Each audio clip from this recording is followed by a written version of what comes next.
Si tu veux peindre la montagne, deviens montagne. Si tu veux faire du vitrail, deviens transparent.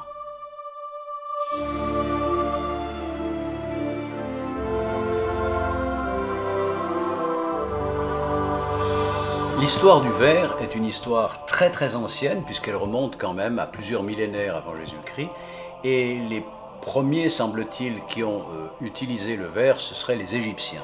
On a même retrouvé des plaques de verre qui étaient épaisses et irrégulières parce qu'on s'est mis à couler le verre sur un lit de plâtre pour en obtenir des plaques, ce qui donnait un verre très structuré. Et puis un jour, quelqu'un a eu l'idée d'aller chercher la pâte en fusion avec un long manche, de souffler dedans tout en tournant et de faire une sorte de ballon.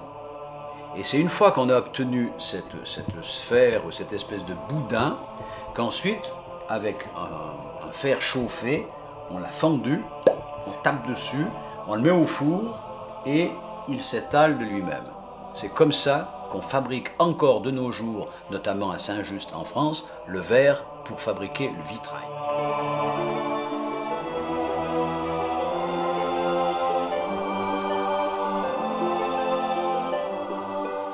Au XXIe siècle, je crains que l'avenir du vitrail soit derrière lui. En ce sens que nous sommes les arrière-petits-fils de l'architecture du XIXe siècle, le fer et le verre. Donc les gens veulent vivre dans la lumière. En ce moment, on arrive un petit peu au bout d'une période d'épuration. Donc au niveau de l'habitat et de la construction, on épurait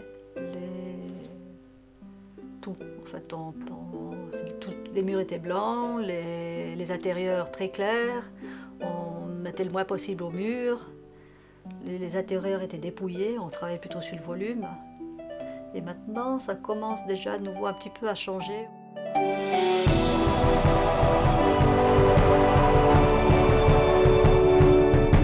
Mes principaux clients sont des privés qui commandent un vitrail pour un salon, pour une salle de bain, pour une véranda, etc. J'ai des clients de marbrerie, des marbriers qui travaillent, qui font des pierres tombales. Et il y a aussi de la restauration, des clients privés ou des communautés ou des églises qui me demandent de faire de la restauration, des pièces qui sont cassées ou des vitraux qui sont endommagés.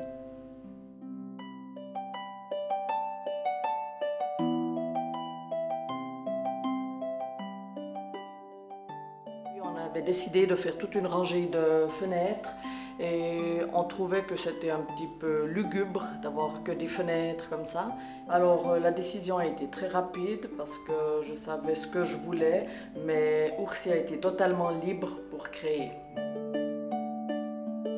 Il y a quand même des limites financières à ça, mais je pense qu'il y aurait beaucoup de personnes qui auraient envie d'en avoir un, ça c'est sûr. Mais bon, il faut aussi avoir l'espace adéquat. Alors le matériel, donc le plomb vient de Belgique, le verre vient soit de France, d'Allemagne ou d'Amérique. En France, il y a une fabrique de verre.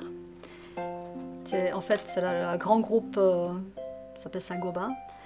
Et eux, ils ont une grande production de verre industriel, et le verre soufflé, le verre qu'on emploie pour le vitrail, sort une toute petite part de leur production. Avec le temps,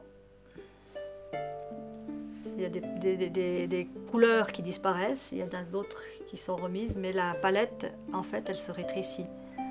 Le problème aussi de ces verres que l'on emploie pour le vitrail, il y a des matériaux qui commencent à être interdits pour d'autres raisons, mais qui vont être interdits parce qu'ils sont interdits pour tout.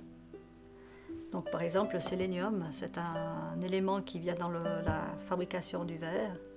Et on parle de supprimer le sélénium, ce qui va empêcher de faire certains verres qui sont très lumineux. Et on a besoin de couleurs, on a besoin d'objets qui nous sensibilisent et puis qui nous aident à mieux vivre. Peut-être que ces métiers d'art, j'espère ça va recommencer à fleurir.